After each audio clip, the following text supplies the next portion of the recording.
तो आज इस वीडियो के अंदर मैं आपको एक बहुत इंपॉर्टेंट जानकारी बताने वाला हूँ। अभी रिसेंटली यहाँ पे दो वकीलों के ऊपर रेप के चार्जेस एक लेडी ने यहाँ पे इम्पोज करे हैं। साथ ही में इनका केस कोर्ट में अपना प्रोसिक्यूशन के लिए प्रोसिक्यूट करने के लिए यहाँ पे दर्ज हो चुका है। मामला ये था कि एक वकील साहब थे और एक लेडी थी। एक लेडी ने एक वकील साहब को अप्रोच करा कि वकील साहब आप मेरे को डिवोर्स दिला दीजिए, मैं आपको as a lawyer as my advocate मैं हायर करना चाहती हूँ। तो यहाँ पे उन वकील साहब ने इस लेडी का अपना डिवोर्स केस अपना दर्ज करा दिया फैमिली कोर्ट के अंदर। अब जब फैमिली कोर्ट ने अपना पूरे सारे फैक्ट्स एंड सर्कमस्टांसेस को ध्यान में रखते हुए अपना जजमेंट पास कर दिया था। एंड उसके बाद जो ये लेडी थी जिसने अपना एक वकील को हायर करा था अपना केस को लड़ने के लिए, अब इस केस में इस लड़की ने ना पर्टिकुलर इन वकील साहब के ऊपर, दो वकील साहब के ऊपर यहाँ पर एक केस दर्ज कराया। क्या एलिगेशन लगाते हुए कि इन्होंने मेरे साथ में रेप करा है। और यहाँ पर जो केस दर्ज कर दिया गया under section number 376 and under section number 354 of IPC, under section number 120 of IPC, under section number 34 of IPC की दोनों की कॉमन इंटेंशन थी। तो ये सारे के सारे एलिगेशंस लगाए गए लड़की के द्वारा इन दोनों वकीलों के ऊपर। अब यहाँ पर जब ये केस दर्ज हुआ, एफआईआर दर्ज हुई, अब यहाँ पे गया ये अपना सेशन कोर्ट के अंदर जब ये केस दर्ज हुआ, इतनी देर में जब इन वकीलों को पता लगा कि भाई हमारे ऊपर जो एफआईआर दर्ज हो चुकी है,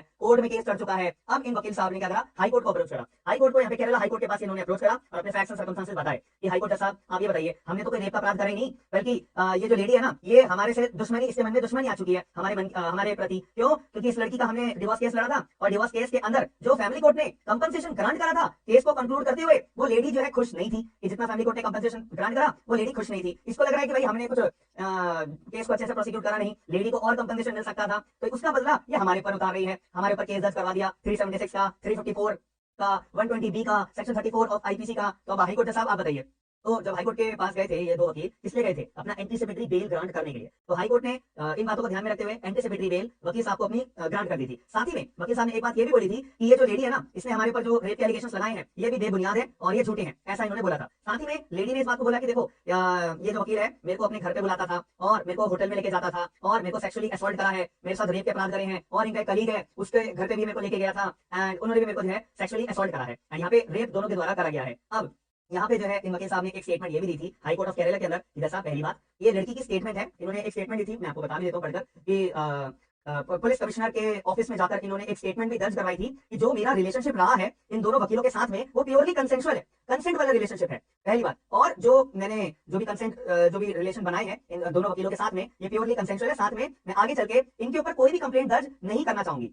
ये इनकी स्टेटमेंट दर्ज कराई गई थी इस लेडी की कमिश्नर ऑफ पुलिस के ऑफिस में जाके 3 जुलाई इसी साल 2023 की अगर मैं बात करूँ 3 जुलाई को ये भी इन्होंने वकील साहब ने यहाँ पे हाईकोर्ट के सामने स्टेटमेंट बताई थी। अब फैक्ट्स एंड सर्कमस्टांसेस को ध्यान में रखते हुए केरला हाईकोर्ट ने यहाँ पर इन दोनों वकीलों को एंटीसिपेटरी बेल ग्रांट कर दी। अब इस केस में जो ये लेडी थी जिसने एलिगेशंस अपने दो वकीलों के ऊपर लगाई थी कि इन्होंने मेरे साथ में रेप करा है, ये मुझे होटल में बुलाते थे एंड वगैरह वगैरह।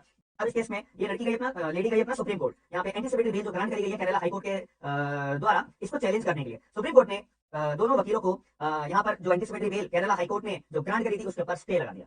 ये भाई जो एंटीसिपेटरी बेल केरला हाईकोर्ट ने भी ग्रांट करी है हम उसके ऊपर स्टे लगाते हैं 4 हफ्तों के लिए। और यहाँ पे सुप्रीम कोर्ट ने केरला सरकार से जवाब मांगा है। ऑब्वियसली प्रोसिक्यूशन का केस है भाई, इतना ग्रीवियस ऑफेंस है और ग्रेव ऑफेंस है। वैसे केस के अंदर जो प्रोसिक्यूशन की साइड होगी वो केस प्लीड करने के लिए कौन होगी? Obviously as per section number 301 of the PRPC 1973 public prosecutor और assistant public prosecutor will assess the case, will prosecute the case. ठीक है, तो यहाँ पे रिस्पांस मांगा है केरला गवर्नमेंट से और जो भी यहाँ पे चार्जेस लगाए गए हैं लड़की के द्वारा इसको अपना अक्यूज को भी यहाँ पे टाइम लिमिट दी गई है कि भाई आप भी अपना रिप्लाई फाइल करेंगे। बस यहाँ पर अभी मामला दर्ज हुआ है एंड इसके अंदर और भी थोड़े बहुत फैक्ट्स ये थे कि यहाँ पे लड़की कह रही है कि भाई मेरे को होटल में लेके जाते हैं और ये करते हैं एंड ये एडवोकेट्स कह रहे हैं कि लड़की की स्टेटमेंट थी अपना कमिश्नर ऑफ पुलिस के द्वारा के सामने कि मेरे जो भी एक्ट रिलेशनशिप रहे हैं ये कंसेंशुअल रहे हैं, कंसेंट वाले रहे हैं। आगे चल के मैं कोई भी कंप्लेंट इन दोनों वकीलों के ऊपर दर्ज नहीं कराऊंगी। अब ऐसे केस में as per the evidence act आप लोगों की यहाँ पे ड्यूटी है, थोड़ा सा आप होमवर्क समझ लीजिए, या जो लोग लॉ स्टूडेंट्स हैं, जो लोग जुडिशियरी एस्पिरेंट्स हैं, या जो लोग एडवोकेट्स हैं, तो as per Indian Evidence Act ये स्टेटमेंट जो लेडी के द्वारा दी गई थी अपना पुलिस कमिश्नर को, ये कौन से सेक्शन के अंदर हम इसको रेलेवेंट मानेंगे भी क्या? अगर मानेंगे तो कौन से सेक्शन में मानेंगे? दूसरी बात, इसको हम एडमिसिबल कोर्ट के अंदर करवा सकते हैं या नहीं करवा सकते? अगर करवा सकते हैं तो कौन से सेक्शन में करा सकते हैं? नहीं करवाएंगे तो इसका रीजन आप लोग मुझे कमेंट बॉक्स के अंदर जरूर बताएगा। इससे क्या है कि आपकी भी थोड़ी कंसेप्चुअल क्लैरिटी बढ़ेगी। और जो मैंने आपको चार्जेस बताए थे जो लड़की ने दोनों वकीलों के ऊपर लगाए हैं, जैसे मैंने आपको सेक्शन 376, 354, 120 बी एंड 34, ये सारे के सारे जो सेक्शन है ये कौन कौन से सेक्शन हमारे क्या क्या डिफाइन करते हैं, ये लोग भी आप ये सेक्शन भी आप लोग मुझे कमेंट बॉक्स के अंदर जरूर बताएगा। मैं यहाँ पे भी करंटली सुप्रीम कोर्ट ने स्टे लगा दिया केरला हाईकोर्ट के द्वारा जो एंटीसिपेटरी बेल ग्रांट करी गई थी दोनों वकीलों को जिनके ऊपर एलिगेशंस लगे हैं सेक्सुअल असॉल्ट के, यहाँ पे जवाब मांगा है। अब अगर जवाब 4 हफ्तों के अंदर अब जवाब आने के बाद में फिर देखा जाएगा कि यहाँ पे स्टे बरकरार रहेगा एंटीसिपेटरी बेल का या नहीं रहेगा। बट अभी करंट केस यही है जो मैंने आपको प्रोवाइड कराया है। तो आप लोग मुझे अपना व्यू पॉइंट, आपका क्या व्यू पॉइंट है कि जो